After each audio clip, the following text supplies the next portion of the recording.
All right. Can you see? Hmm. All right, let's do this thing. So let me pull up new window and let's go to Excalibur. Um, we can also pull up the new design document as well if you guys want. Yeah, let's do that too. So I think it's we type in knowledge graph. No, no,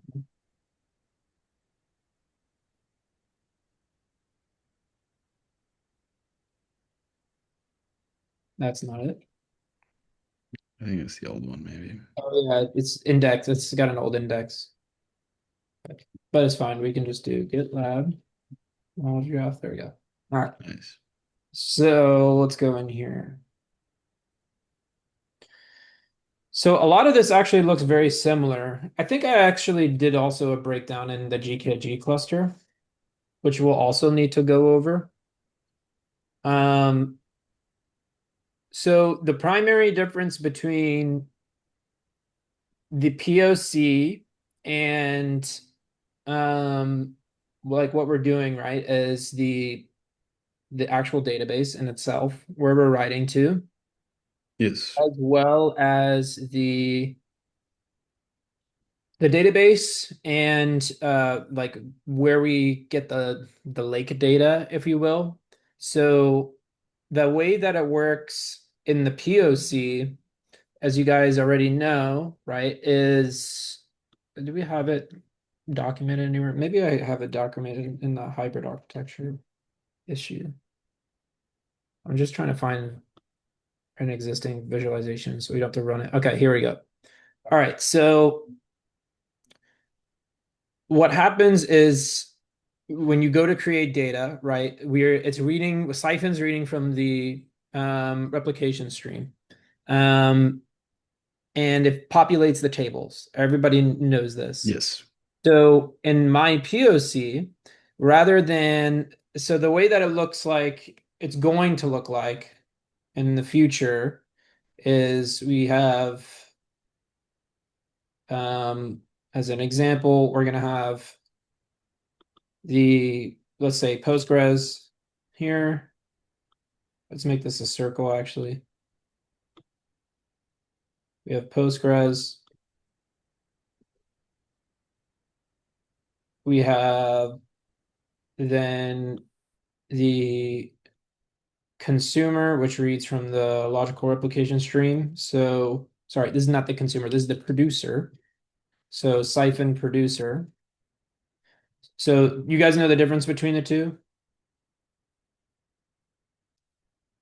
It's okay if you Yes. don't. But they're separate running processes. That's like the most important thing to know.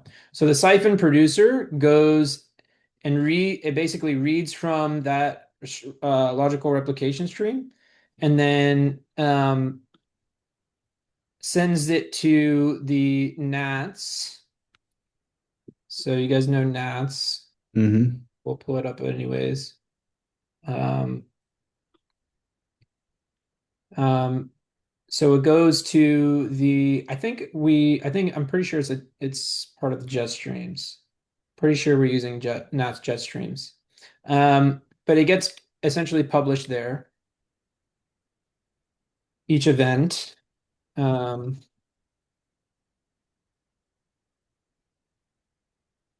and like important things to know here is like they've already have the replayability to a degree. The a snapshot. I don't think we have replay today. That's one of the things I had to add to be able to re-index things. Um, but they have snapshot, so it takes care of a snapshot. And snapshot, what it does is it pauses the current stream, runs, I'm pretty sure a SQL statement or something similar, reads from that and sends the data, and then resumes the stream when that snapshot is completed. And I think there's like a special event for it, right? Okay. So we have the Nats jet stream. So in the POC world, I'm actually not okay. And let's do actual world versus POC world, so we know the difference. So that way, like you're not confused when you look at my code. So the actual world, you'll have the consumer. In this case, it'll be the ClickHouse consumer. And these are two separate Go processes. So let me make them. Yes. And the ClickHouse consumer, just if I'm remembering correctly, is embedded inside of the knowledge graph service, right? Just you know,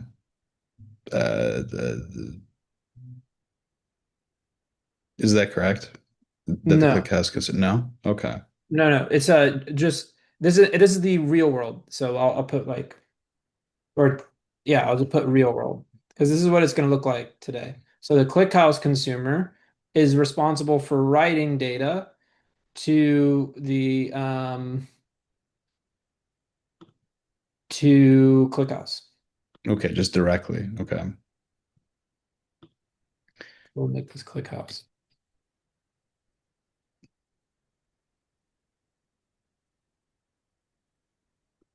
So basically that's how the data is transferred essentially. The ClickHouse consumer will write to ClickHouse.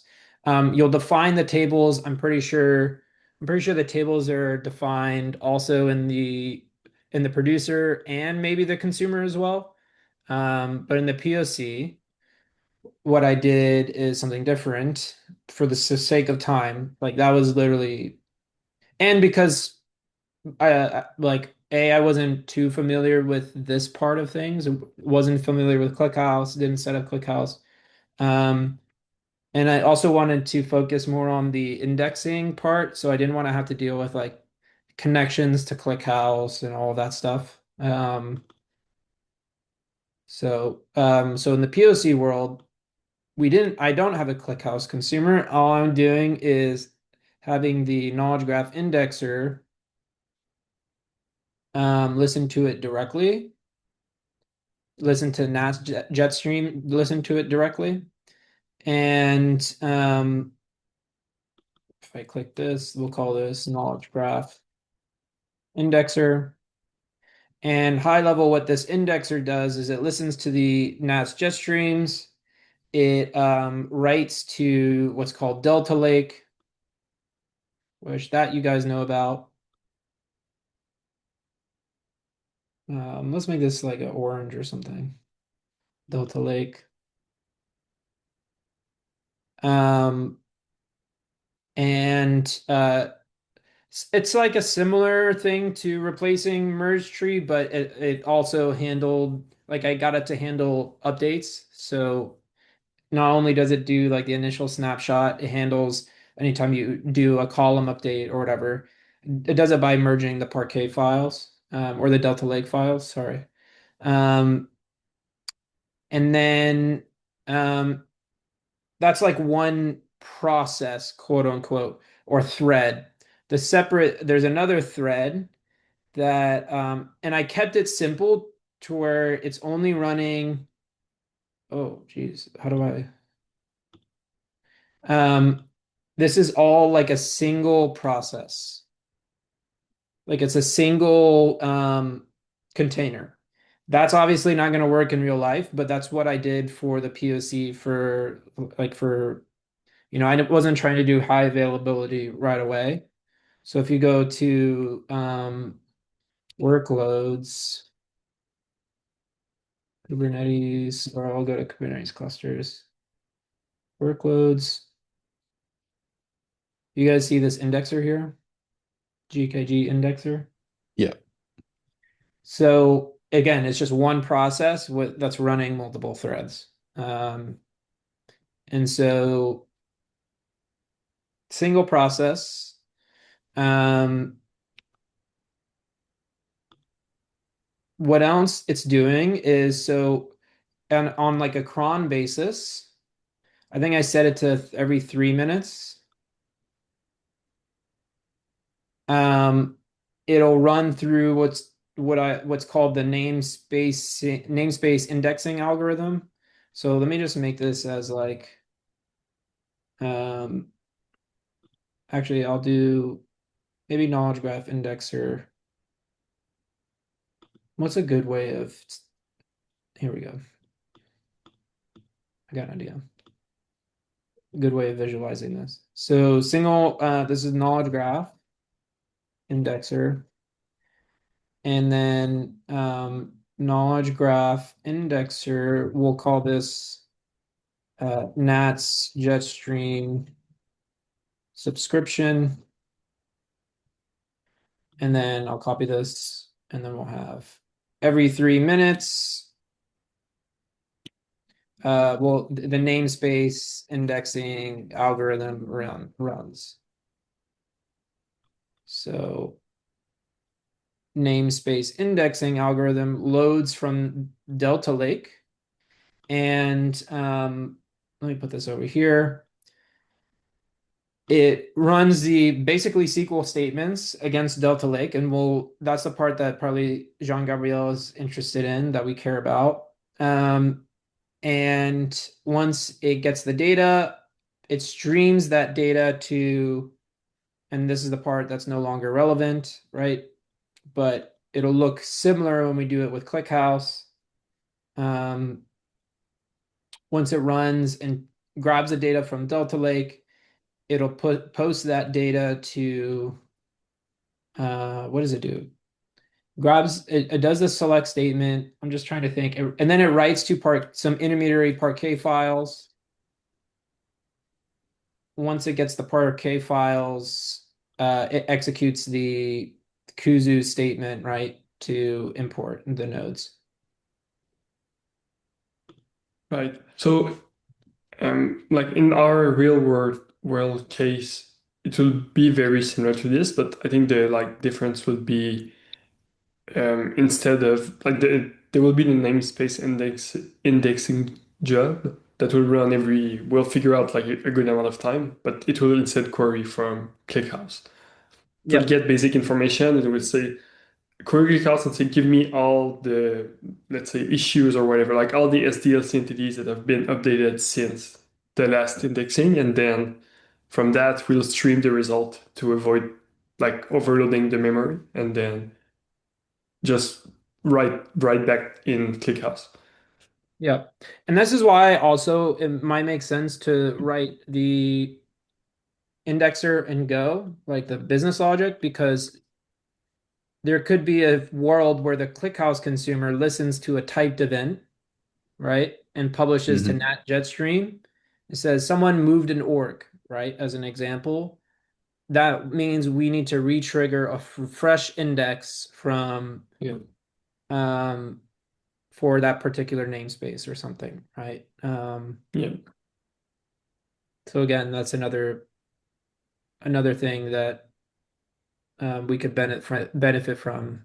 Maybe even later on, it could be like similar code base Well, after a mature. my plan is to actually leverage Nats and consume from it because like we discussed like we're going to use Nats KV for coordination, but I'm the way I want to do it is just I'll just create jobs and send them to Nats, and then I'll have my workers like just pull jobs, indexing job, and then so I don't have to actually like I don't have to keep like multiple buckets. I can just say I'm Hmm. indexing this namespace, acquire a lock, do it, and then release the lock, or have it expire after like give it like a TTL and then move on, and then just like continuously pull nats for indexing jobs. But Is like there that, yeah, go Does ahead. that play well with like any form of schema management? Because I'd imagine, as we've talked about before, there are Oh, some like transforms that we can't do like that wouldn't maybe need to be approved by a developer. I don't.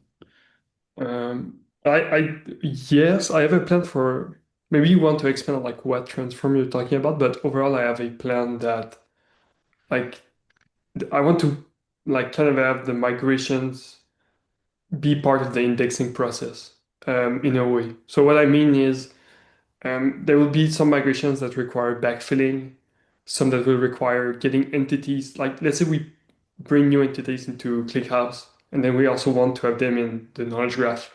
We may add a new like transformer or whatever, but we'll need to Yeah, backfill from like um, from No, like that the answers my start. question. Yeah, that answers So my like question. Because if it's a new like column that has like a non, like a default that gets like eventually assigned yeah, when you yeah. I, interact I'm with an old issue, I'm yeah, I think backfilling should work there. I don't think you'd need any I'm custom yeah, I'm betting custom logic. hard on eventual consistency.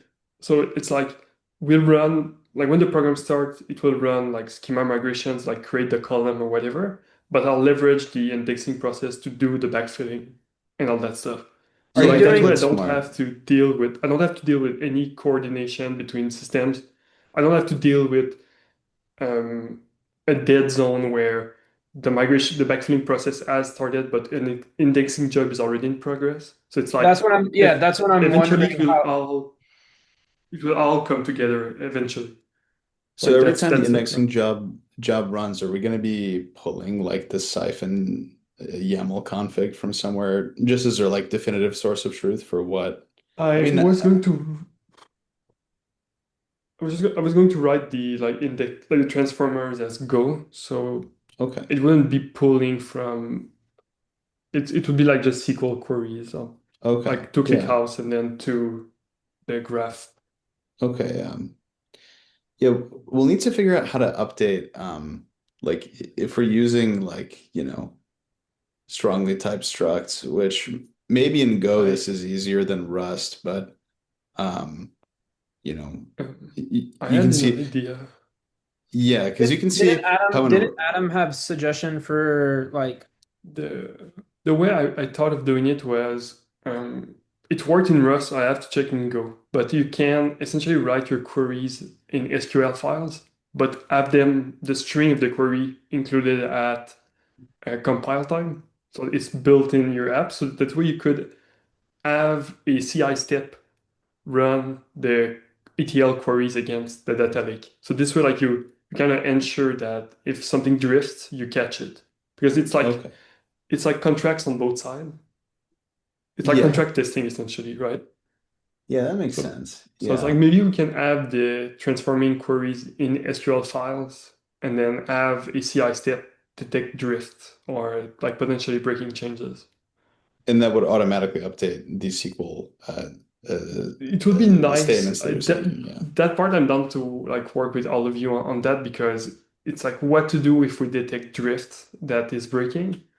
And that's like usually in contract testing, it's just like the pipeline fails and then the team work together to fix it. But if like I'm open to any better wouldn't ways to do this. wouldn't we just trigger a full refresh of the index? It depends. Like what if it's just like a column was removed in the data lake? Then we also remove that column and then move forward. Couldn't we But treat instead of having maybe a strictly here's I think what I proposed to Adam a bit ago, which was like you know we start with like a Rust let's just say like we have an issues table and there's an issue struct that represents all the entities inside of a struct row, right? Couldn't we, and I'm viewing this from Rust, so translate it to Go if some of the concepts don't overlap, but if you have you know, all of your sort of kind of basic columns, like I have when it was created, who's assigned, that sort of thing.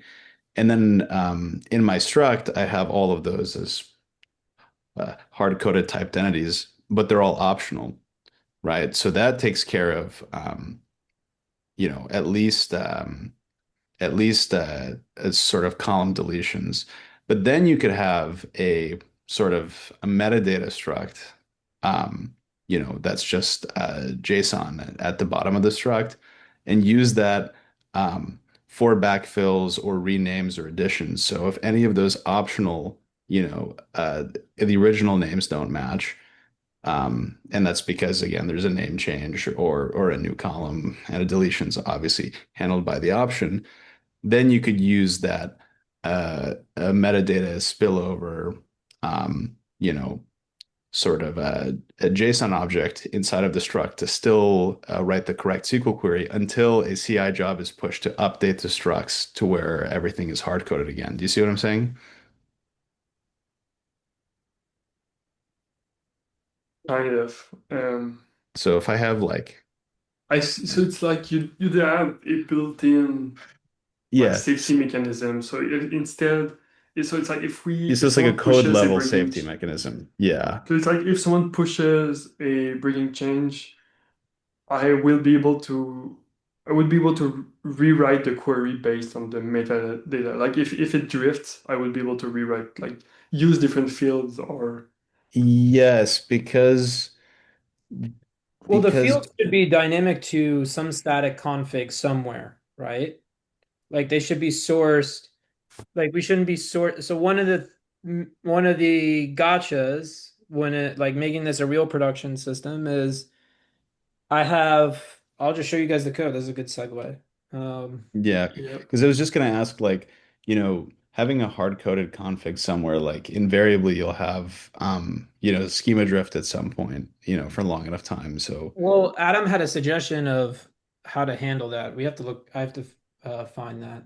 Um, yeah, because if In that works, then in code, usually people use something like entity frameworks for that. So if you change entity in your code, it automatically generates all the migrations for your code base. There are entity frameworks for like Postgres, but I'm not sure if we can apply that for I don't know if you can ClickHouse. apply that for like the data lake stuff because like we can we, can't can we share the note that code. down? Can we add that somewhere? yeah, Someone make a doc for the meeting and then um, You can look into that, but I'm not sure it will work because it's two separate app that control it's I mean maybe there is something to do, maybe we can, but like then with entity framework the issue is like how do you do can you do complex queries or somewhat do transformations? I don't think that well, works the with transformations, well, the part of the questions, one of the things you're gonna have to figure out, Jean-Gabriel, is how you're gonna handle the joins, right? Um, yes. and How are do the you handle joins them? are the joins going to be done in ClickHouse, or are you going to do them kind of in memory? Or let me How just show did you you. do them? I was That was one of my questions. Is like yeah. how did that was my big questions. Like because doing just like ETL-ing the entities is pretty easy, but like I was curious like about how the transformations you did. if Yeah. you my hunch is that because arrow is zero copy, you might be able to get away with still like having them be local, but operating over arrow arrays, instead of needing to like completely convert it into our local sort of schema. I don't know. Oh, But that's interesting. Using arrow is interesting, but that will require some amount of memory, right? If we have a lot of entities. Or am yeah, I? yeah, it depends. I mean, ClickHouse does support arrow streaming, so um, and arrow's pretty lightweight. So um, I don't think it would be that much extra work. But yeah, we need to think about it. Because I But think the arrow schemas would still need to be defined ahead of time. So the thing with streaming is like I think the way Angelo said is like if we have to keep entities in memories, even though we stream them, we still accumulate, right? Or am I missing something? Yeah, I'm gonna show you guys. Just give me. I'm trying to find the code. I don't know where. I literally forgot. Like, okay, I found it. Okay, all right. I forgot I split it up into different categories. okay, yeah. This implementation is extremely specific to Delta Lake though, because Delta Lake allows you to do, right, it's an ETL platform, or like it's built for this type of things, where you're not loading everything into memory. Hmm. So let me find the root, which would be namespaces. Okay, so basically what I do, what goes on is so first we write to Delta Lake. So let me show you guys what that looks like. Um, where is it? And when you wrote to Delta Lake, did you do any like premature optimization, or did you just dump? Like, is it basically one on one? Is it the same as what we're going to have in ClickHouse, Not basically? one-to-one with ClickHouse. There's some differences. Okay. There's some differences. Basically, what happens is this Delta Lake Rider. Maybe I have like I can pull up my file system and show you guys the actual data. Oh no, it got deleted. Maybe I can have a Kubernetes, like I can shell into the Kubernetes cluster to Get the share. agent to No. infer the schema. Also, one of the main issues of having a PVC is every time you need to shell into the PVC and inspect the file system, um, you have to you have to demount whatever's attached to it and mount your own thing. It's really annoying. Hmm. So Could we not like automate that if we need to at some point? I mean, yeah, it's probably but overkill, but yeah, ideally we don't have to use PVC. Like all the state quote unquote can just be on the pods in questions disk, and we don't need to like share right. any data between the pods. Like anything that should be shared between pods, we should do with NATs, in my opinion. That's my opinion, though. Because if we add any type of file system storage in that way, like if we need NFS for some reason, Yeah, it can be pretty brittle. Yeah, not even that, like it's gonna be like you're gonna have to ask customers to set up like an NFS server, and that's like not true. Yeah, it's not easy. Um, so okay, so basically the event handler comes in. Where are we looking at? So handle events, you can see it comes in here, looks for delete, insert, initial snapshot, update, etc. Right? Goes yes, in here. It does any deduplications based on the raw changes themselves. Again, these changes are like inferred from the gRPC. Um, uh, the proto built in that's exposed by Siphon, I'm pretty sure. The Mm. gRPC somewhere isn't. I built the using the protos that Siphon exposes. I built the gRPC connection that way. So like Siphon exposes some protos and for the events like record change, deleted or whatever. And what I did is use the Rust crate for building the proto or reading that proto and building and generating the Rust code from that, which when it subscribes to the Nats Jetstream um, pub sub, it like can actually map the data correctly. And it's type not type safe, but like you can see the raw change. I just forget where I actually did that. Um, I think it's in site like in the Siphon mini crate I created. So we got branch push handlers, Siphon, here it is. So you see Siphon Proto, Siphon V1, replication event. This is a proto, or sorry, this is sourced from the Siphon proto. Like I pointed the build to the Siphon repository locally to build this. Also, a downside of using Rust is we have to keep this up to date for any things we want to listen to Nats directly on. Uh, yeah, um, okay, so replication event, so it listens to that. Again, where is it? Here we go. Logical replication events, replication event. So let's look where this is used. This is branch push handler, and you can see it's used in events. So then, so we get the event. It collects the fields from the event. It parses the change by looking at the keys, right? To check if it's delete, upsert, or whatever. This is, again, we don't need to worry about all this because that's what this mostly handles.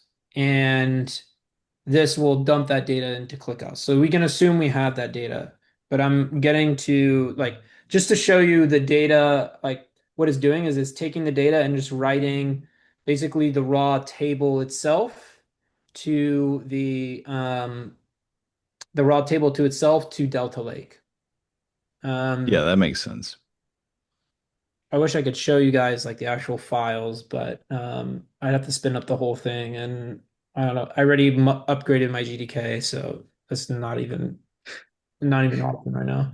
Um, so what was I going? So the actual queries. So let me find where it says, I think it's like run namespace or maybe namespace.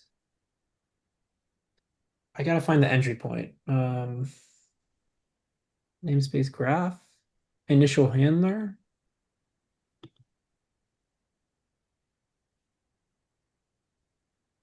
schema handler. No. Oh, sorry. This is for the Kuzu specific stuff. Well, you Names have indexer, like you have a specific indexer. Yeah, namespace. it's got to be in somewhere in here. Name. Okay, let's go to the new. See what that's called. All right, so we initialize this struct indexer export namespace. Okay, build namespace graph. This is what I was looking for. So this is how I'm converting essentially the normalized tables to the graph format, right? It turns normalized tables into nodes and edges. That's like the big thing that's going on here. Part of the secret sauce. So in the export namespace, um, I think here it does it registers all the tables. So here are all the tables that are registered. Register delta table, and like it just registers them in memory. I think it reads some like metadata file from Delta Lake. Again, like that's just Delta Lake stuff. Here are all the CI tables that it looks for, vulnerability tables. It's a lot of tables. So that's another thing we need to like probably get And on. were you, and when you were talking about, you know, hard coding some spec at the beginning, do you mean it at a table level or also a column level? Because column level, again, like, some slippage is inevitable. It's difficult to kind of, I think at the column level, and that's one thing I was talking to Nitin about is like we should try to make our system flexible, right? yes. Yes. So like that's gonna be one of the key things we'll probably want to design for Jean Gabriel is like Yes, yes. um it's flexible, right? Like and maybe even we have because the actual namespace algorithm, quote unquote, like building the graph out of it is gonna depend like we'll need to think of like entity declarations, maybe, if that makes sense. Like what relates to what and how to find what is related to what, and then that translates to SQL. I don't know if that's what you guys were thinking of earlier. Maybe I missed it and I'm That's repeating it, but that's what I did with the code graph. Originally with the schema, if you remember, we had like a matrix of per table, all of the yeah. relations across all It different tables. Because So I don't know what your plan was, Jean Gabriel. I don't know if you wanted to like hard code my the my join. plan was to the well that was my main question about that I had for this call is like looking at the data structure and like how much transformation are you actually doing or are we actually going to do? Like that's one of the big And question I this have. I'm doing a lot, so let's just look at it. Because if there is like little transformation and it's like almost one to one, that changes everything. But if you do joins and then you because do edge other capture, stuff, yeah. Yeah, yeah, because that's No, I'm like talking about the edge. I'm just talking about the edge creation. I'm not talking about. edge creation at most is always going to be a depth of one join because you can do all of them sort of independently, right? I mean, I guess you might need to recurse up, but that might not even be true because if you have like I don't know, if you have like an issues table for exactly with a bunch of rows, like, you know, um, issues at sort of different depths will all be in the same table. So if you just yeah, I think a single join would actually do. Let's To look at like merge requests as an example. Extract MR notes, extract MR descriptions. So what's the path there? It's the path to the Parquet file, right? What are you talking about? Where? The thing you return, like extract merge request, it returns a Parquet file, the path to a Parquet file. Yes. Yes, yes. Okay. So extract MR assignees as an example. Um, Yeah. okay, so this actually runs part of it. So this creates a new table, quote unquote, like an edge relationship parquet file. You can see here, right? Yeah. yes.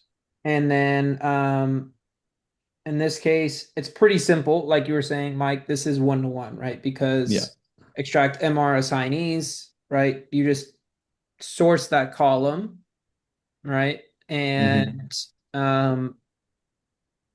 or I guess I don't know what it's. I have to look at the actual raw ta SQL table, but you essentially grab the assignees and per merge request and Yeah, um, this just the example I was giving was more like, like issue to MR it relationship is more complex though. That's yeah, I was more saying like issue to issue. It's like you only need to do a single join because if you have, issue 91, is like a child of issue 92, and then for the issue 93 uh row it joins to or I'm sorry, for issue 92 it joins to, issue 93, then you already have like the whole, sort of path computed. You don't need to like or it would join both to 91 and 93. So you can compute like the whole, you know, all the paths at once with a single join. But yeah, I mean like issue to MR might be more complicated. so here's in one where we get MR closes issue, right? Yep. Yeah. Um, we're selecting from uh, this actual table. I think it's an actual table, right? And Nice. like you can see, we're streaming in the data. So you see this execute stream, it Yeah. iterates over those, and then as it reads each row, it writes to disk and for the given entry node and source node.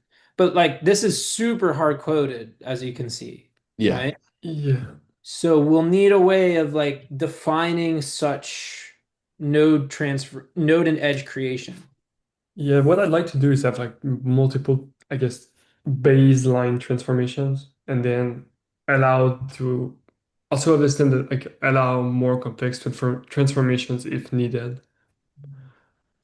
But I'd like something where you can just declare like get this entity and it Right. works. Yeah, like this maps to this and it works. Yeah, Yeah. exactly. Like yeah, if I could like have a one-liner like add transformer and then it's like from to or something like Yeah, the way we did it with from to is that it just mapped to IDs, right? So if you had like, issue to, let's just say like issue to MR or something like that, it would just be like, okay, our from is always going to be the issue ID column, and then the to is always going to be the MR ID column. But we never did qualified ones where we said like MR closes this or whatever, or like issue or like MR closes issue is just you know it was a simple relationship with no sort of predicates. So MR might not be the best example. Let me look at CI because I but think we do some joins here.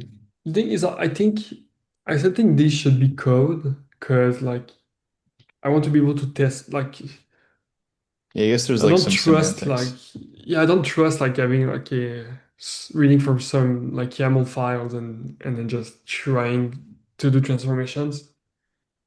Yeah, that's I yeah. don't like that. I don't trust it. Um, Well, it would be as code, but I'll try it to make like the code process very simple. yeah, like it would only work in a YAML file, like, again, in this issue or in this example of a MR closing an issue, if you could reach an issue directly from the MR table, right? In one hop, Yeah. then a YAML would work fine because then it's just that from to relationship. But as soon as you add qualifying stuff, it's Yeah. or sort of like qualifying conditions where there's multiple Yeah. hops, that would make it very hard to do Yeah. in Yeah. It's like YAML. It's just not a programming language, right? It's like a description yeah. language. Or It's like it's good. Like YAMLs are nice if you can 100% guarantee everything's going to follow the same path. But like I'm not convinced enough to like write all this abstraction and then and like all this YAML reading, YAML transformation stuff, and then it ends up being wrong and we have to undo all of it. Or like have a multi-step. I don't know. Feels weird. I'll make it super simple to just extend the indexer and with with as little code as possible. yeah.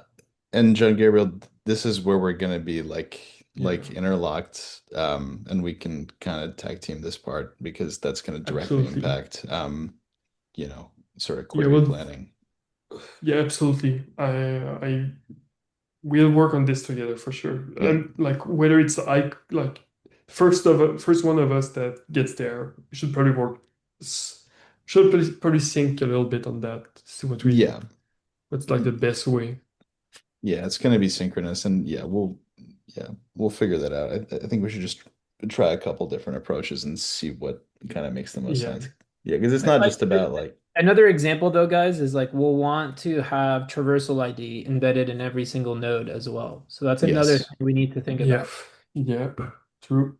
And True. some of It's those already some of those are like two, three day tables deep, right? So like Yeah. you have CI jobs, for instance. I don't think is project ID a part of CI jobs? CI extract P, CI builds. Okay, it does have project ID. Okay, so you look at this. I created a lookup table for project full path, right? hmm. As an example. This I know is an intermediary table I created. This is to get the project full path. Like some of the data is not Yeah. Um, um one to one with what we actually want to have user facing in the graph, right? Yeah. Um, yeah. So yeah, Also, we you're have to right. handle enums as well. It's another thing we have to handle. Awesome. Yeah, that's So, good. like pipeline status, or not pipeline status. What's a good one? Do they Maybe have like a table with all the possible values, or do we just inherit like one, no. two? All of that is in the Rails runtime, which is Okay. another issue. All Uh, right. So that's going to be interesting. It's going to be uh, interesting. But may have to duplicate some of the some I think logic there. visibility level is like the perfect example. Yeah. So visibility level, I do a like that's part of the transform part of the ETL process, but visibility level, let's go here, visibility level. That would be interesting. Um, With enum mapping, visibility levels. Here we go. So these are all ones that I mappings that I created. Hmm. So these I'll are the integer definitely IDs that are saved. These are the integer IDs saved to Postgres, right? yeah. Oh. Um, So I'll either code gen from like Rails or something this or hard code it. Probably hard code it at first. yeah. Yeah, I think that'll be useful. Yeah. But Yeah, like but but you should have this as maybe a spec I'd in like to code gen this from Rails. Like parse the enum, give me the stuff, give me the values, and then. But I I think you'd think have to that's look too at much the for active. V1. I think you'd have to look at the active record stuff. Yeah, that would work. But I don't. I'll hardcore them for like V1, and and Yeah. then see. Yeah, we'll need to think through that. So basically, yeah, these are different integer IDs. I'm trying to think of a more complex join that I've done while doing the namespace. And then we should go over the actual namespace algorithm for what So, do have a question for you while you're looking. Your POC had like a good number of entities saved. Do we use that as um, like base for V1? Because like we need to think about like the entities we want to support and how they're going to look in Siphon. And not Siphon, sorry, how they're going to look in ClickHouse. In I mean, that's a good question because I added all of merge requests issues. Like you can see the tables here. so The tables. from your discussions with Adam and the other guys from the analytics team, was there any concern about just expanding the list with the ones you added? I think we want to expand the list. I don't know the delivery pace of how fast we can get it into ClickHouse. Because like it's creating new tables and then just telling Siphon we also want these like Yes. tables, right? Because I had to do some fixes, by the way. So this siphon CI needs this. I think the CI is like a separate logical database from what I remember, or something like that. And you have to run two siphon instances, one for main. It's two logical replication streams, yeah, basically. So you need one for main and one for CI as well. yeah, I looked that up. Okay, right. So uh, okay, so I'll get I'll ask an agent to give me like a rundown of all the tables entities you support, and I'll have that as base, and then we'll reevaluate when I guess when components start moving. Hmm. Because like your stuff was good enough to it's a good amount of entities, so I can reuse that as base. Yeah. And I guess a follow-up question is, I know like we haven't started yet, but what's like the relationship like with analytics on these stuff? Like can we just like open MRs and be like, hey, here's like the we're going to add these tables to ClickHouse and then we're going to update Siphon. We'll need to coordinate with them for sure. Right. Yeah. Okay, Um, so I'll just use your MR as base of like all the entities we're going to support, and then and then if we there need is to work more, with there will be we'll more. yeah, we'll need to work with Adam and Ankit to see like which tables are most effective to add first, right? To ClickHouse. Well, I could right. There are already some like things configured, so uh, I could use the current ClickHouse schema and start with that. But I feel like yours add a lot more stuff because like the current one has like issues, merge requests, or whatever, but yours has like it has a lot of stuff, and that's the like, interesting data. Yeah, but we have to get the base table. We have a good amount of base tables in there, but we have to get some more tables. Yeah, we'll need to work with them for sure. Yeah. All right. I'll use your stuff as base and then we'll reevaluate when we Yeah, I start mean, building. ideally by V1 we try to get all these tables. Yes, I'd Um, love to. like this is like what we have in the POC is exactly what all these tables like if we get all these tables in. Um, this has I'd vulnerabilities, CI, yeah, I'll need to figure MRs. out a way to make this I'll need to figure a way to make this like um as easy to extend as possible because like, that's a lot of tables. That's Yes. like 700 lines of just tables and columns. Yes. Um, and we'll want to make sure we can handle the schema drift between the two. Um, Yeah. I'm looking for like a more advanced join though. And then I want to go over like the actual like what data is built first. You already probably know, but Sorry, you gonna go for what? which data is uh the like the actual algorithm, like how I built the graph itself.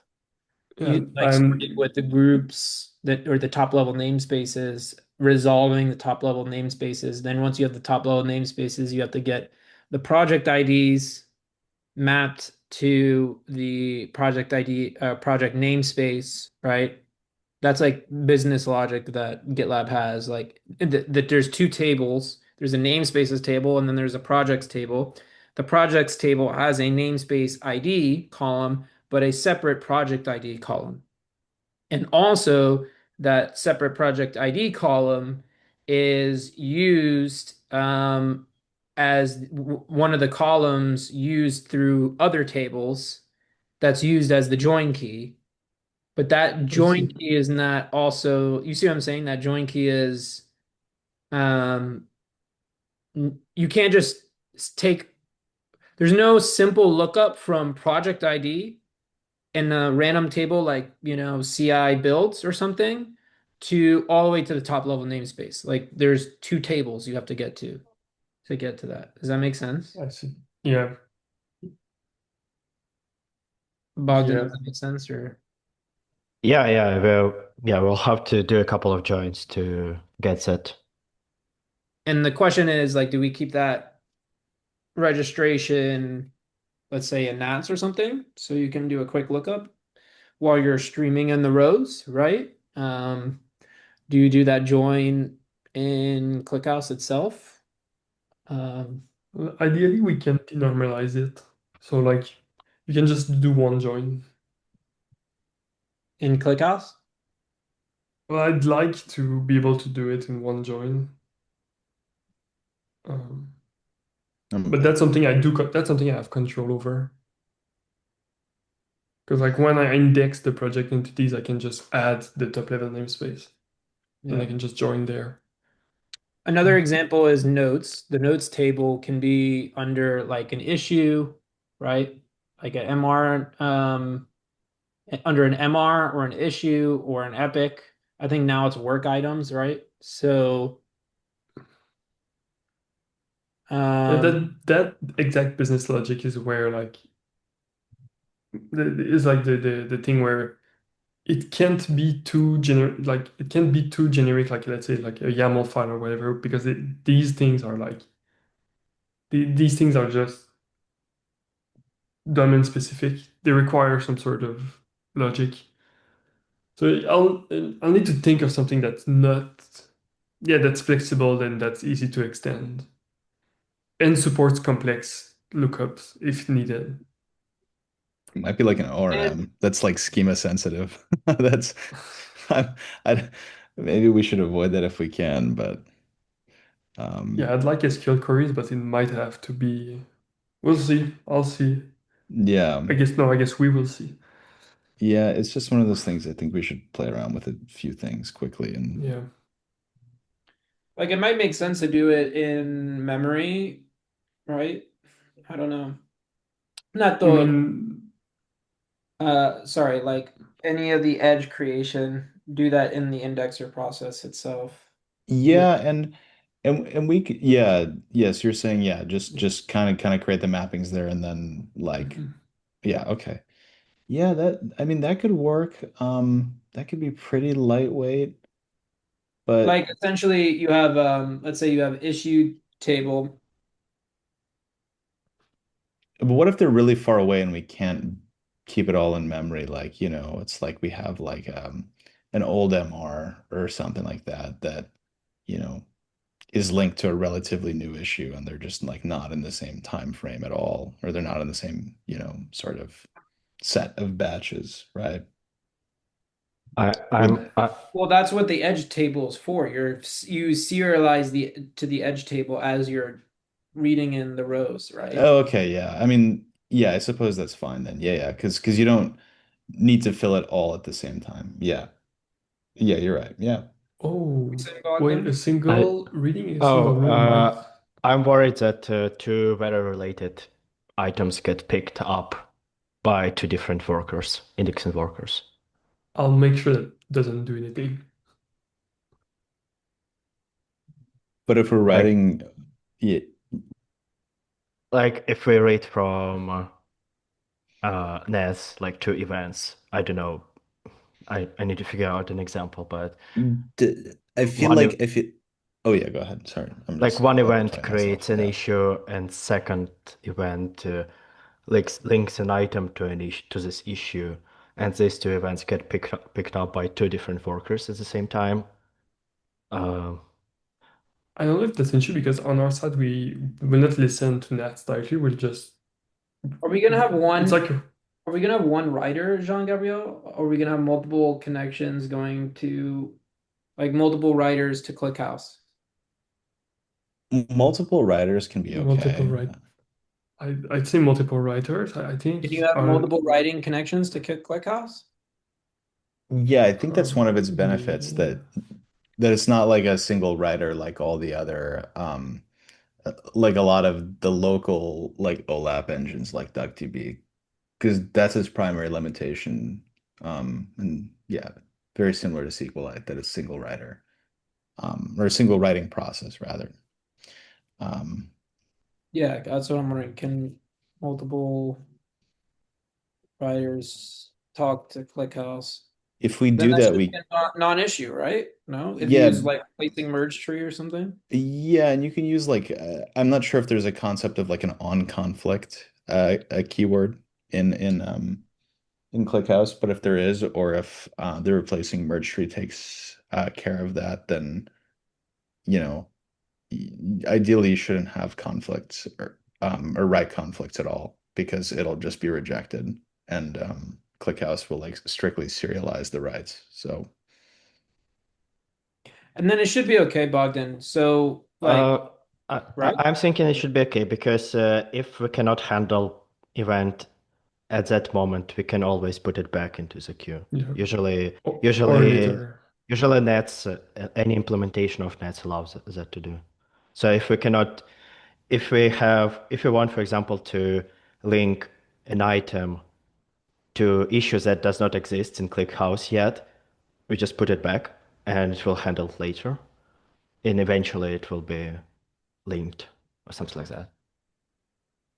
That's like that's like the big thing I'm going to design for is exactly what you said, Bogdan. It's like it will go wrong at some point, but it doesn't matter. Like I'm designing for everything to just like go wrong, but just self heal. So like maybe an indexing job fails for whatever reason. Well, I'm betting on the fact that the next indexing it should work. Unless like unless the logic is broken, then it's broken. But we just release a fixed version and then it will fix itself. Is what I'm designing for, basically. that I think that's the right way to do it, especially if Yeah. schema stuff is wrapped up in that. Then ideally, yeah, ideally these however we're gonna do these relationships, yeah, we're just gonna have to figure out a way to make that like schema insensitive to the best of our abilities. So The good thing is like there isn't going to be like migrations all the time, like especially like breaking migrations all the time. yeah, I think as Adam said, those are like very uncommon. Yeah. Um, if they happen at all, I mean, I feel like usually what happens is we have like a lot of a, there's usually like multiple columns that represent the same thing, just one might be more optimized and one eventually gets deprecated. So the rest of the company has time Yeah. to switch to that. Y- Yeah, Also, you're right. also Like this oh sorry, I was just saying, like at GitLab's database scale, you can't just like create, delete columns like in big tables however you want. You have yeah. to like usually like you say you create a new column and then slowly migrate over. It's like we have some leeway there, I think. And plus all this the like the zero downtime schema migrations won't actually it, the only the only customers it'll be an issue for are dot coms because all the at least like dedicated and Yeah. self-managed they control their upgrade cycle, which in that case we could just force like a hard update. Or they'll just update to the new software and it'll have our hard coded like schema definitions, right? So we wouldn't even need to do any of this. Like Yeah. zero downtime like Well, schema management is just for .com if I'm not mistaken, yeah. right? But that So will cook something sick. Like yeah, I want to be yeah, able to no, it's like like kill the service mid migration and no one, it doesn't matter. yeah, Keeps exactly. working. It's like if it works for .com, it'll definitely work for everything else. So that's yeah. Yeah, that's what I'm aiming for. Yeah, we're on the same page. Here's an example of a join that I did. So we got the nodes table. We've got the notable type that we Hmm. filter by, which is issue. Then we join on the issues table by the notable ID. And then select the appropriate columns that we want from the notes table. Then we execute the stream and we write to that edge. Um, where is it? Convert node to timestamps. By the way, we want to make sure we save like human readable, probably timestamps, or maybe the graph query engine can do that. You mean Ye- like instant? So that when the LLM sees a timestamp, it doesn't get an integer value, right? Okay. oh yeah. Uh, Yeah, that can happen. like all those mini things or like little things I had to figure Yeah. out, like massaging when I built the POC. Um, Yeah, yeah, that can almost happen like even after the graph queries execute, we can have like a sort of a display layer where you could say Yeah, humanize or LLMize sort of it's yeah, essentially just like yeah, like post query like sort of context engineering, but you know, extremely light. uh, Yeah, just so the That's LLM smart. isn't yeah. this is why we will pass like all required user information with requests. Like in addition to permissions of user, we may pass, for example, time zone of user. And as a time zone, we can convert the Unix time into the proper time. Oh, Yes. that's smart. Yeah. That's smart. Yeah, that's good. So that would be crazy if they can get results in their time zone. That's like very Th- nice. That's another usually how all websites work, right? Like Yeah, but like with the they LLM, try. it's like it's like the Yeah. cherry on top. Yeah, it's great. another thing we can think about is like we essentially only extract the IDs of the node tables, and then anytime because we're running all the nodes through a redaction layer, like maybe we just enrich the data at the redaction layer and point and just load the data from there. Um, In Rails. in Rails, yeah. It's possible it might be, Then you but don't have to worry about a bunch of different columns. You don't have to worry about the ID columns. true, Yeah, yeah. it makes sense because in any case, we'll have to reach Rails for redaction. So our Uh, tables will only be ID name, and ID org ID, traversal IDs and path. relations between them. Yeah. That would be like the queries would be fast because you never have to stream megabytes of text. It's just Well, like Yeah, at least for building edge tables, unless we're doing predicates, then you need to stream the columns that you're building predicates against. But yes. mm, But we can build that into this streaming logic. Like, I mean, like if you're streaming any that table, actually might be the move, though. Now I'm thinking about it. It might be the move. which part? Um, the redaction layer becomes a content enrichment layer endpoint. You pass in IDs, um, and it just gives you back the content, Yeah. description, etc. Yeah, Yeah, I think that's super smart. and Yeah. if user doesn't have access to some of the items, they will just not be shown, or Hmm. there will be some kind of error code, something like that. Like user has no access to that, and they'll that's just like not show that. Yeah, that's that's smart. like a very good from a security perspective as well. Because it's like even if someone connects to our like figures out a way to connect to knowledge graph, and make like random requests. But still, Is- we need to handle aggregations and filters and whatnot. So, like, what if the LLM Mm, wants to request yeah, like all top issues related contributors. to this issue, but only issues that have label or whatever, right? We still need to handle that filtering mechanism. So we still need to store the data on the tables. Yeah, no, the data will have to be stored in tables, but in terms of like from the indexing perspective, unless we have predicate-based relationships, which we probably shouldn't, we should just do that at like that should be the responsibility of the graph engine, maybe. Um, Hmm. Yeah, but like, how would you query? Yeah, yeah, that filter. Yeah, fuck. Yeah, you're right. I think that yeah, we can do that.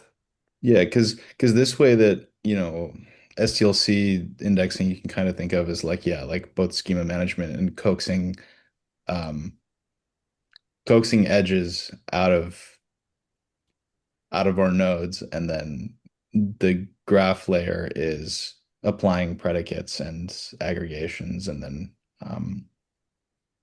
redaction is just making sure that the permissions are right. So, I mean, that's how I see the separation of concerns, but maybe I'm missing something. Didn't Adam say that like in general, like aggregations won't be too much of a problem if we have this reporter plus constraint on like the group level? Yeah, that's not the point. That's not what I'm worried about. What I'm worried about Oh, is if okay. we only index IDs, you have nothing to filter by. Oh, no, no, Yeah, yeah, no. We would need yeah. to index like pretty much, I mean, every column except maybe like random metadata that we don't care about. Like, I don't know, some internal metadata that's used for, again, I don't have a good example of it because, I've primarily interacted through the database via .com at like the user level. So I'd Yeah. imagine that all of those things would stay, but I assume there's plenty of tables that have a bunch of, like internal non-essential. What if we only save we define what columns we want to aggregate and filter by Mm, as part of the data model? yeah, that's good. Yeah. And then like the basically the columns we care about, then we still use the data enrichment. And so when you pass in the nodes to be essentially loaded by ID, we also enrich the content at that point. Well, we So just that way, all the description, current labels, all that is going to be literally up to date. Yeah, I think that could work. Yeah. And relationships don't change as often as, let's say, you updated the Yeah, description. as content. Yeah, exactly. I don't know, man. This one is it's a tough one Yeah, because like I mean like to perform. maybe I mean yeah, maybe this is too complicated, but like you almost do relationships first and foremost, you just get the bare minimum to establish kind of like the structure of the graph and the relationships between different types of nodes. And then you almost treat the enrichment um, for the filtering side as sort of a big like backfill kind of job that comes in after the actual relationships between the nodes get constructed. So the columns are still there, but we're doing, batch inserts at different times, so it's still eventually consistent. But No, maybe I'm that saying way we could. not even do that. Like not even like we only save the columns and IDs that we're interested in for building the graph. Yeah, like at the get-go, yeah. And then when we run each node through the in redaction layer, we actually fetch the content itself. Mm, okay. And then for So filtering, description yeah. is an example. We would never save a description column. Yeah. We would save let's say notes, right? We would save labels Yes. ID, like things you would want to filter by. Yeah, like get created ad, change that. Yeah. And then when we build, when we traverse the graph, let's say we traverse 3 levels deep, you get, or like we're doing like a parent epic, right? Um, we traverse all of those nodes, and then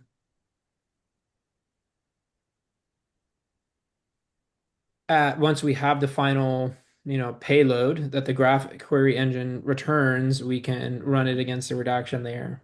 Yeah, and then just get the description and like the and Any other properties. yeah, like title, essentially big stuff, and then have the LLM just I mean, then the LLM at that point can use separate tools and just look through its own context window and either probably just grep it or whatnot and say, The okay, out of downside of all that, though, also is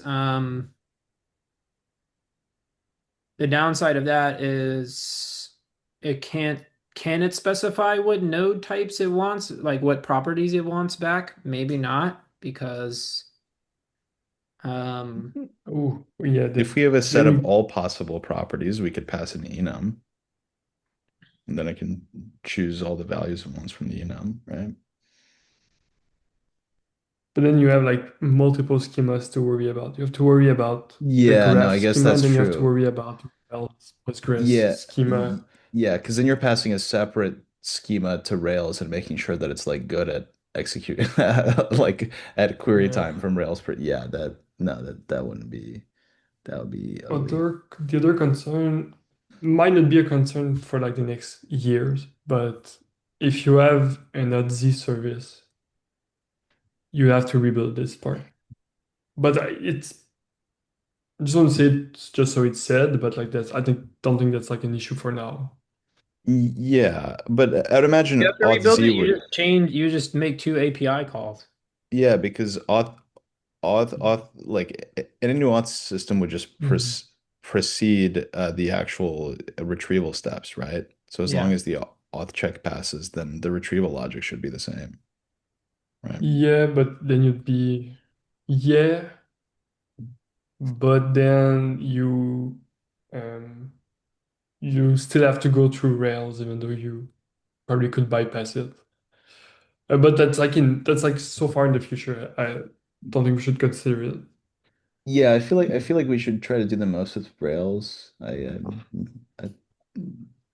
that was the advice that like Adam gave us is that we should, just to make this go along smoother, do as much in Rails as Mm. possible. So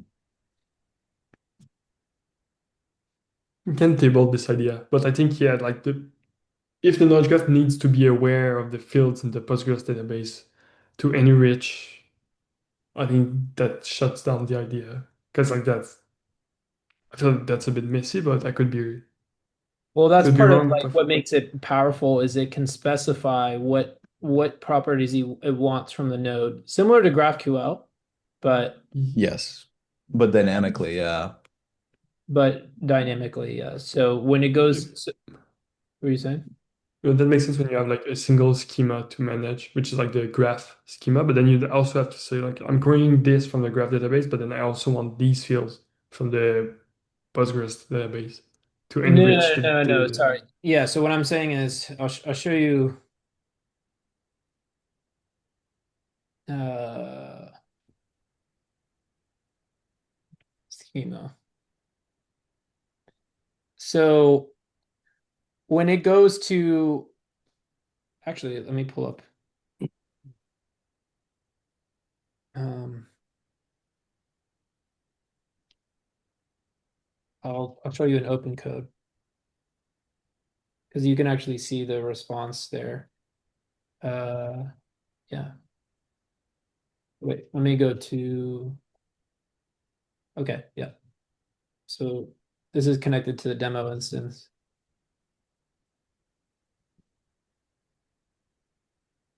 This is just an example.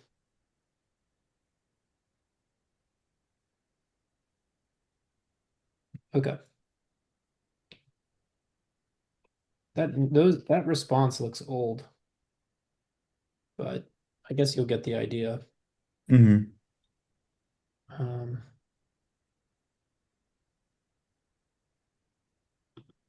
oh, I ended it too early.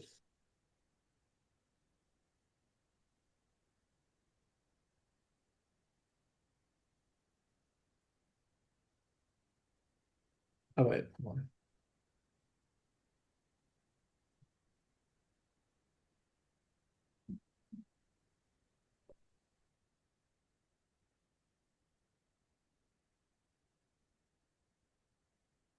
Oh, it didn't connect. Sometimes it fails to connect. Sorry, guys. And I have to like retry it a bajillion times if it doesn't connect immediately. I think it's the RMCP issue. Okay, well, let me just wait for this to respond. Maybe I can get a URL now. All right, so I thought I updated it to be less big than this and format better. But you guys can see like this is the schema, quote unquote. But I'm thinking basically this tool is a dynamic tool, so it can expand into the schema and say like I want to see what node properties are part of a group, right? Hmm.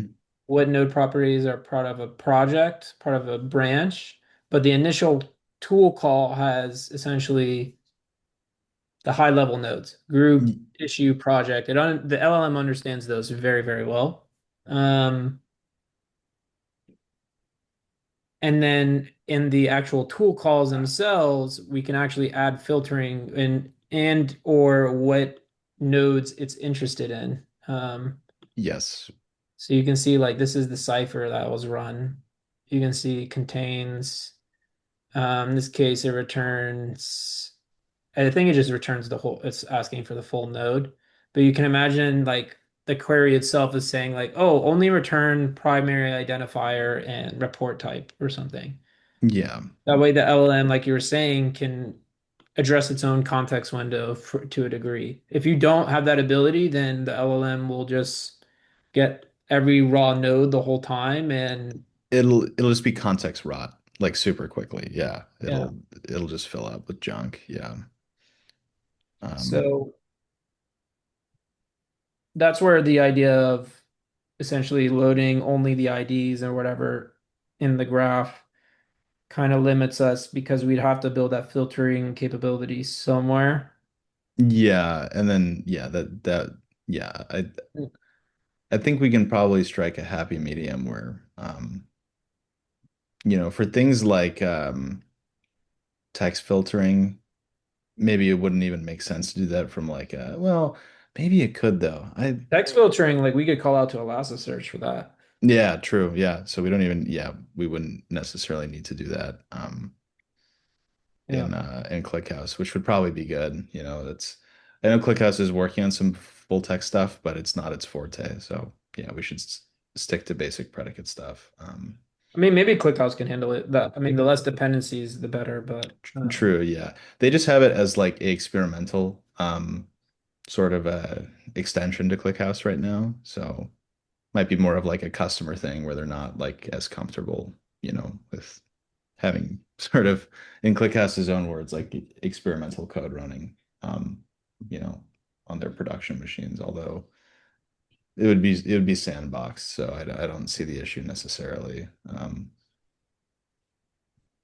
But yeah, so that's something to think about, Jean Gabriel. Yeah.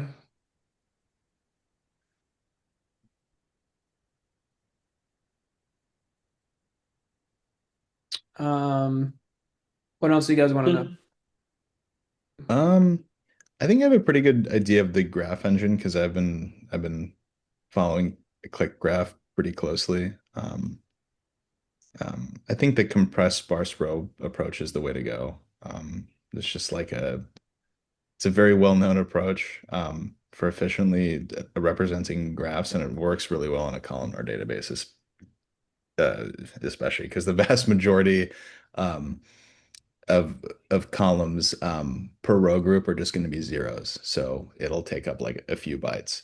That's why Kuzu is so space efficient. So um, I'm not sure if you had any specific benches on how well it performed Angela and ClickHouse, but or I guess maybe it's a question for Jean Gabriel too, if you did any of that um, in your investigation, like how efficient Perf- storing it, like edge relationships was, if you did any of that. Space efficient?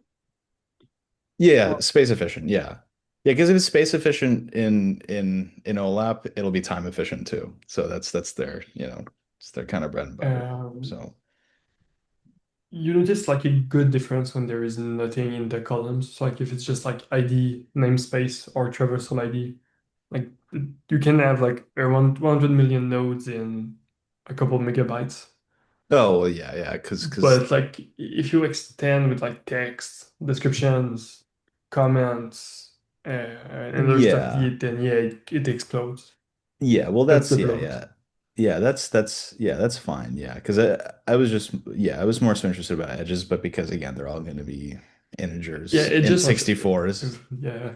Yeah, it'll I be loaded like a lot of edges. Like I think I did a billion or something, and it's like it doesn't take any space. It's megabytes, yeah, low megabytes.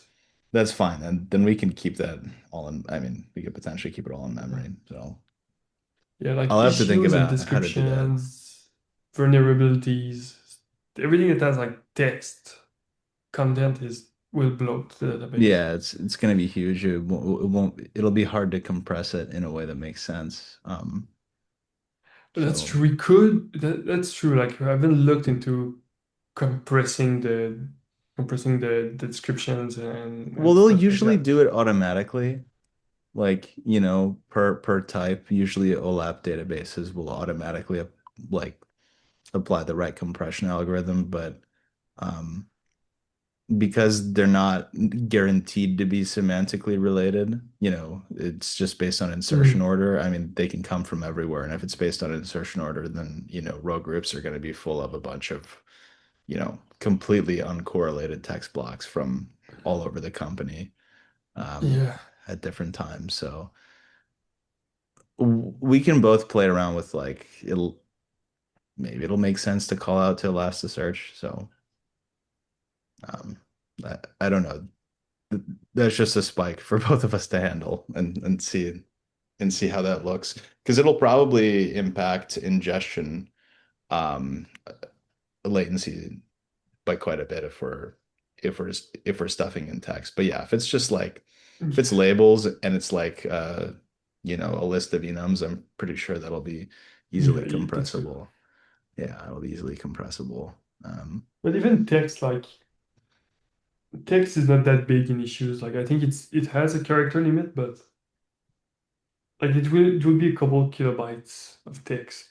Okay. Worst case, I think, because like when you get into megabytes of text, you have a lot of text. If it's just Yeah. text, you have a lot of text. Yeah. Um, Yeah, I think this is something for us to not worry about now because we could always, yeah, we can try it kind of with text as our base case and go from there. So yeah, I think. yeah, Yeah, we'll need to that's work together, man. Like we have a lot of stuff that overlaps, yeah, especially like regarding just migrations, indexing schema. Like I can't index in a way that makes it like bad for you to query. I yes, can't for do sure. migrations that you can't track Yes. because Yeah, your engine needs to support two nodes, need to support namespaces with different schemas. Let's say one correct. hasn't been migrated to the latest version. So like your stuff needs to be eventually consistent as well. But we'll Yes. figure it out. I don't think it's I think it's a big issue. I think we just need to Yeah, I think it's something that we'll just need to start cracking away at. And yeah. yeah, because these are all like engineering details. Keeping security in mind will be interesting. I I'll just yeah, I'll you said it was Gus, right, Angelo? Who is a good person to talk to about just kind of, staying in the Yep. loop with like the threat model. How was that conversation, by the way? I'm sorry I missed it because I had to get up like early yesterday to pack and No, catch my flight. So I, yeah. the good contacts are Brendan, Daniel, and Gus, Okay. and also like the off architecture Yeah. channel. Okay. Yeah. Here, I'll join that now. Yeah. Um, But I was just asking kind of more generally, how was the threat model conversation like? it's good. We have to fill out the threat model issue and continue I it. I see. So there's like a template for this, like a generally speaking, right? Yeah. And then we Okay. had a few meetings already with security to go over Yep. um, the overall security design, right? But devil's in Yes. detail. So that's why we need to make sure we're heavily involving security as we go along. Yeah. Um, Also, something relevant that came up in those meetings is these guys like when you write the document for security or that stuff needs to be like well detailed with like we had weird be with sorry we had weird wording. Like I don't know if you remember, we had like we will not do this unless possible.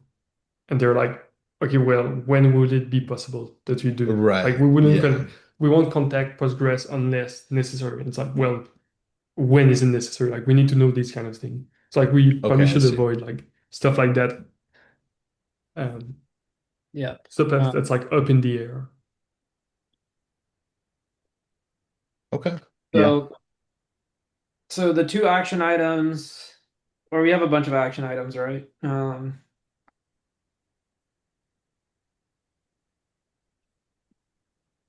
Yeah, in the knowledge graph planning Excel, I mean, this is obviously like super rough, but just at like a high level, I kind of mapped out like, these are based on our design docs, but I mean, would this type of structure make sense? Do you guys think? Um, Give me a second. I gotta pull it up. Do we want to keep going over stuff on the POC? Like Bogdan, do you want to know about the cluster? I'm assuming, right? Y- Yeah, I Uh, just wanted to ask what you have deployed and where you deployed all of that. And that's basically it. yeah, that's kind of a doozy. Uh, How you deploy it, like GitLab, did you just follow instructions, like how to deploy it on VM? how did I deploy GitLab? Yeah. Yeah, that's a good question. So there's a bunch of steps there. It is on a VM. Let me show you. So there's uh yeah, it's like testing.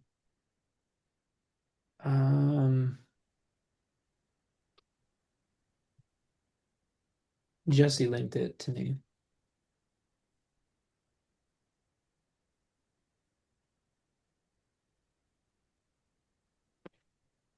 I think it is in GDK.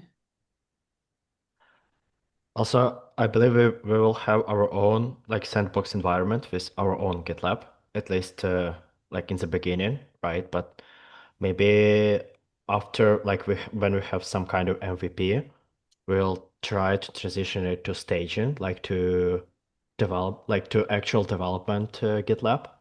Yeah. Yeah, that's something. Yeah, we definitely should do that. did you use like the oak pattern, Angelo, for deploying like for the cluster? Yeah, that's Okay, what yeah. I was going to go over. Yeah, we all should Okay. be experts in that. I'm just finding the steps that I took to deploy the VM. Yeah, even if you have like a sequence of like shell commands, you just drop them all in a script. That'd be Wait, I really think I helpful. saved it all in the cluster docs. Yeah, that'd be goaded. Have you seen this, Bogdan? Let me send it.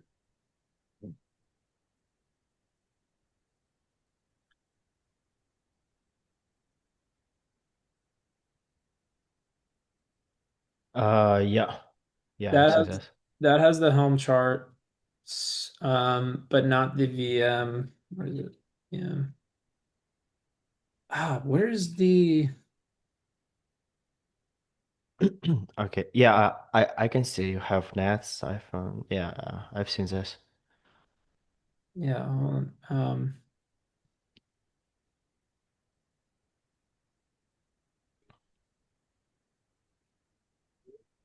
Set up GitLab VM with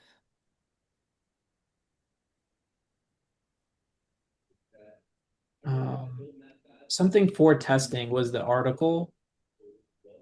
VM for testing. I can't believe I lost it. I should have bookmarked it. Where is it? What is it called again? Um,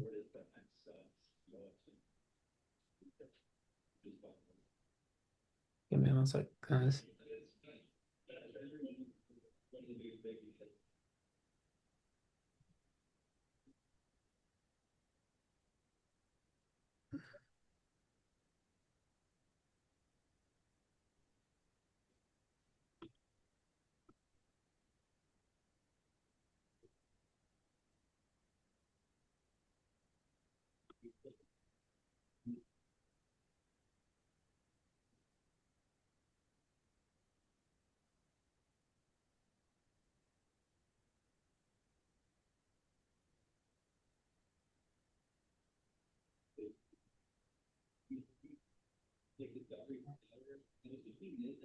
I wonder if I can, like, if we can get, God, what channel I asked it in? I'm like searching which channel I should that I asked the question in. Was it GDK? Yeah, maybe it was custom.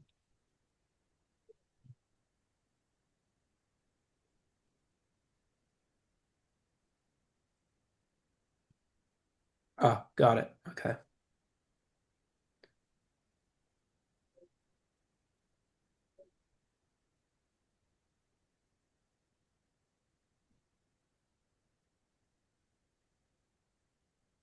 Test setup for Amazon Q. That's it. So I'll send this to you. You got it, Bogdan? yep, Here, I'll walk you through that. So what I did essentially, um, can you see my screen? yep. So when you build a custom build, so if you go to GitLab and you go to merge requests and you go to my merge requests,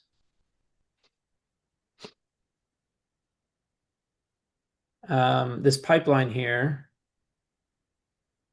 pipelines take a while to load. It's huge. Um,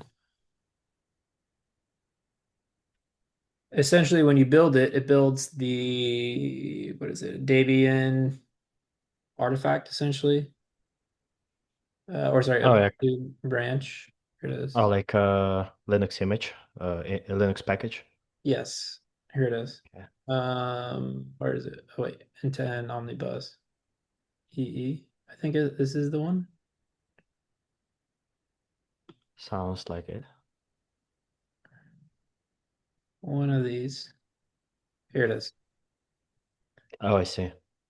And so I took this package and followed these steps to deploy a instance on GCP, right?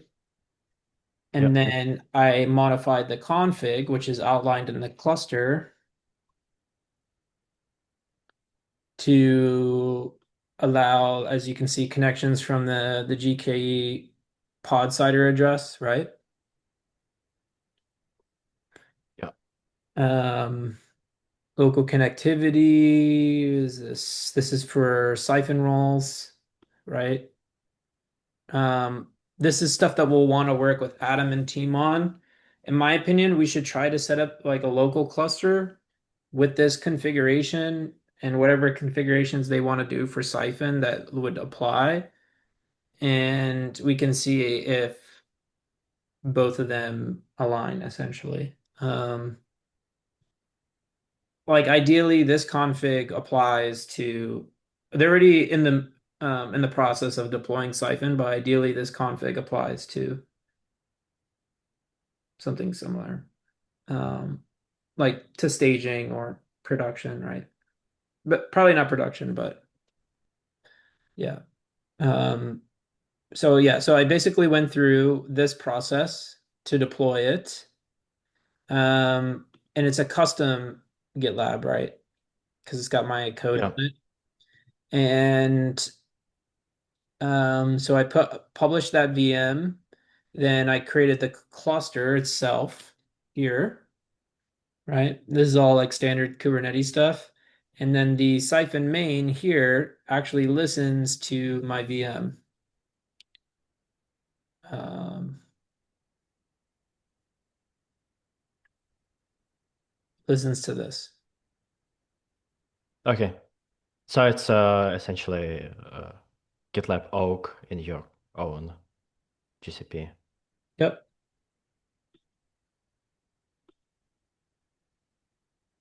Um, super high level. There's like a lot of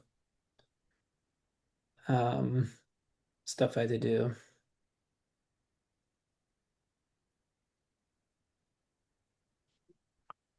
Yeah, I guess I will create topic epic how like like I will create epics which will describe like all our maybe a sandbox environment, how we deploy it and track also works there. Yeah. Um, Uh, yeah. yeah, so the end goal when we push anything to knowledge graph repo, we have it live in like a couple of minutes In the so we can sandbox test. environment. Yeah, Yeah. that would be really nice. It'll be sick. And Very also sick. need some way to like test locally. I believe like for local tests, what we can do, like to say, like locally we can test different levels. But for example, if we want to test like maybe simple, like when you edit some issue in GitLab, what you can do instead of just editing issue in your like local uh, um, GDK, you can create an event directly in Nets, and that will be pulled. So you can test like with least amount of services running locally. Uh, for Yeah, example, you yeah, I know that uh, for example, if you have some service that which listens to a queue, usually what you can do, you can download some kind of client, maybe UI client, maybe CLI client for that queue. In our case, it's going to be Nets client, and you just create like a dummy uh, event in that queue, and it will be pulled by your local service. And this way you can test your code minimally. Uh, Are we going to put the Essentially, knowledge graph Helm charts anywhere or no? I I think believe we need. we need to put them in CMG, right? That's where we need to put them. Yeah, There's a whole process with that we have to do, I think. So I believe we already have something there, but that was previous one. Yeah. for code knowledge graph, Yeah. like for code parsing. Yeah. Yeah, well, we have to put all our code directly where it belongs. So for GitLab changes, like Rails changes, we should directly merge to GitLab, uh, just behind the feature flag. For Helm charts, we put that into GitLab Helm charts, Helm charts wherever we store them. And our own pipeline will pull from these places and build our own sandbox environment. So we'll be sure that when we are ready to go to, for example, staging, like GitLab Dev or GitLab Staging. We just follow the same process as we did for our sandbox. Yeah. And of course, after like security teams reviews, and also if we merge directly into GitLab or like Helm charts, all people who are related to security can take a look directly. Yeah. We are not like getting siloed from security teams. Yeah. That sounds good. That sounds good. We can part two it tomorrow, guys. Um, Well, that, that- there like the other thing remaining was like the planning part. Can we async that? Can we do it huh? async? Like I think the remaining part was like the planning. Is that something we can do async, or you think we should be in a call to do? I think we should sit down and go over some of Yeah. it. Yeah, Uh, just like agree on like the work split, discuss that, and then yeah. go for right.